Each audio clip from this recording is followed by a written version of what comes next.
Hola, ¿cómo está? Bueno, en este video vamos a tratar de plantear algunas cuestiones en torno a las características más interesantes del periodo helenístico y del modelo de gobierno que se constituye en el mismo. Bien, entonces la primera cuestión que tenemos que plantear es que este es un periodo de tiempo bastante extenso e interesante por un conjunto de motivos. Primero, porque implica una transformación geopolítica muy importante, es decir, que desde un punto de vista geográfico estamos hablando de la articulación entre territorios que tienen que ver con el cercano oriente, que han sido parte en los últimos 2 siglos del imperio persa y también de sistemas políticos previos como el de asirios o babilonios, con la región del Mediterráneo oriental, Egipto y la influencia griega por otro lado, y por otra parte se construye desde el punto de vista cultural, pero también desde el político, una suerte de simbiosis entre elementos que vienen de la estructura política administrativa aqueménida, podríamos decir, y también de ciertos valores políticos griegos que han sido adaptados y resignificados por el poder dominante macedonio. Eso por un lado. Por otro lado, otro elemento que es importante destacar es que este periodo helenístico se inicia a través de la campaña de Alejandro Magno, o podríamos decir que la campaña de Alejandro Magno, que es muy breve en el tiempo, marca el punto de inflexión y de ruptura entre un periodo y otro, entre el clásico y el helenístico, y que si en la primera etapa hay un marcado acento entre el 323 y el mediados del siglo II, es decir, el último cuarto del siglo IV y mediados del siglo II, en donde hay una fragmentación política en torno al espacio mediterráneo. El segundo momento es de la mitad del siglo II, con la destrucción de Cartago y la derrota de Macedonia por parte de Roma, que lleva hasta la última fase final del control romano. Es decir, cuando hablamos de periodo helenístico, esa periodización está marcada por 2 puntos: la conformación y desintegración del imperio de Alejandro en uno, y en el otro extremo la conformación del nuevo imperio político por parte de Augusto. Es decir, que cuando hablamos del periodo helenístico estamos hablando de un interregno político, de una compleja transformación y fragmentación en el espacio mediterráneo en pos de un proceso de unificación. Inicialmente era de un territorio que ocupaba el dominio tradicional del imperio persa, más Grecia y Macedonia, y en el segundo momento ese territorio se va a desplazar hacia el control del espacio mediterráneo por Roma, y del otro lado del Éufrates la conformación de otro imperio muy importante que va a ser el de los partos arsácidas. En ese marco, la monarquía helenística tiene como característica principal una organización política centralizada. Se puede plantear que en gran parte va a quedar estructurada en torno a patrones de organización y de fiscalidad propios de lo que se utilizaba en el imperio persa, el lugar de la moneda, el lugar de los tesoros reales, ¿no? Y de los sistemas organizados en torno al tributo, ocupan un lugar muy importante, respetando las economías locales tradicionales que existían en el cercano oriente. Luego de la muerte de Alejandro, podemos plantear que se conforman al inicio del siglo IV, del pasaje del siglo IV al tercero, el reino seleucida, que prácticamente ocupa inicialmente todo el territorio aqueménida, exceptuando Egipto, la monarquía de los lágidas o ptolomeos, que ocupa Egipto, el conocido Egipto tolemaico, y la dinastía de Casandro, los Antigónidas, que va a ocupar Grecia y Macedonia. Luego, producto de los conflictos permanentes, podemos decir que de esas 3 monarquías iniciales se va a desprender una cuarta, que va a ser la monarquía de los Atálidas, en lo que sería la región de Anatolia, desprendiéndose del reino seleucida, y que con el transcurso del pasaje del siglo III al segundo, el reino seleucida va a perder prácticamente todo su territorio asiático, quedando concentrado principalmente en la región de Siria-Palestina, y todo ese territorio restante va a ser reocupado por los partos Arsacia, que es una dinastía de origen iranio, que de alguna manera va a presentarse como continuadora del imperio persa. Y en los territorios más lejanos del imperio persa, lo que hoy sería Pakistán, ya cercanos a la India, se va a conformar una experiencia política muy interesante que no vamos a poder abordar, que son los reinos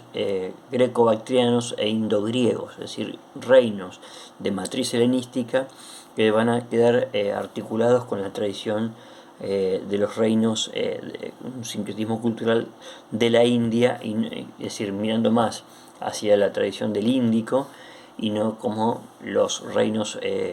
más cercanos a la región de la cuenca mediterránea, que son los más conocidos. En este espectro de fragmentación política, el espacio público político pierde relevancia, la polis queda incorporada como estructura política,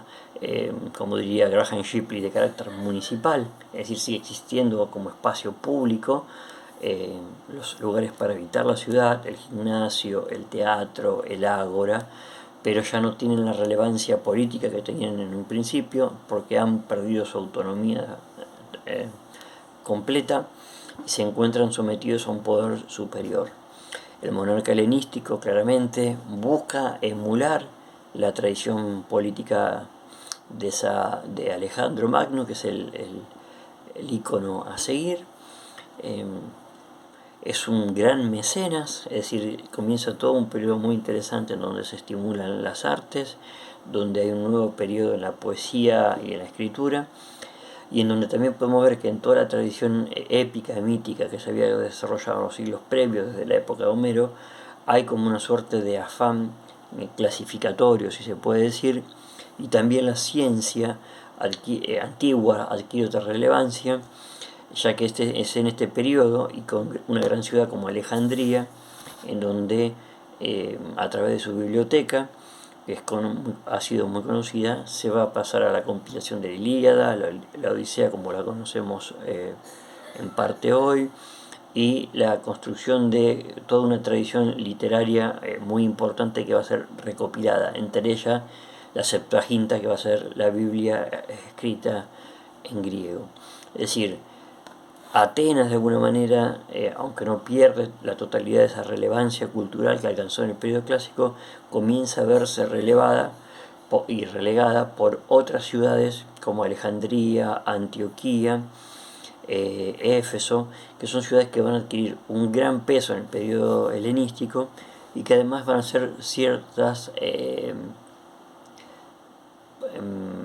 puntas de avanzada en donde el cristianismo va a poder posteriormente, bastante tiempo después, también insertarse y asimilarse. En ese marco,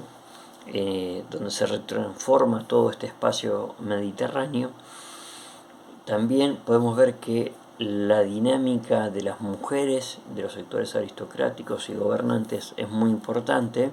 o estamos hablando de mujeres, por supuesto, de los sectores de poder, ¿no? No de las mujeres comunes, tienen la posibilidad también de llevar adelante prácticas energéticas, es decir, a través de la construcción de obras, santuarios, templos, y producto de la dinámica palacial, quizá ahora donde la política se lleva adelante, cierto número de mujeres no menor adquieren cierta relevancia. Este es un dato muy interesante porque puede ser pensado desde una herencia también del imperio persa, a través del cual las mujeres, las reinas, habían sido mal vistas por parte de la tradición política griega, pero hay que pensarlas todo lo contrario, como mujeres que también tenían relevancia política en el espacio de la corte, y que era de alguna manera un lugar donde se concentraba el poder político de los distintos delegados a escala regional que eran parte del imperio. Entonces, frente a la tradición democrática y principalmente a los ojos de Atenas, que había visto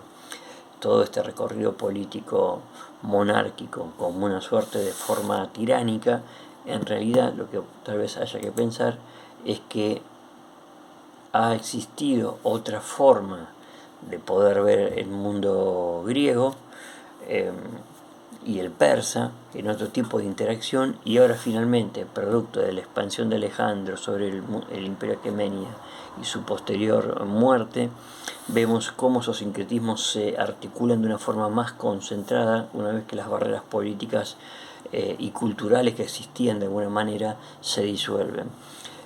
La circulación de ideas, de elementos de la filosofía, de las prácticas políticas y por supuesto de toda una impronta religiosa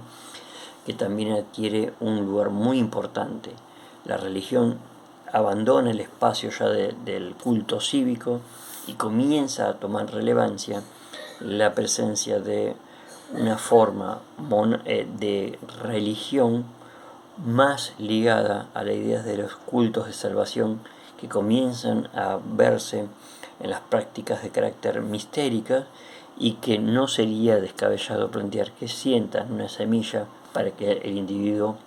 como viene de su origen la palabra religión, pueda religarse y a partir de ahí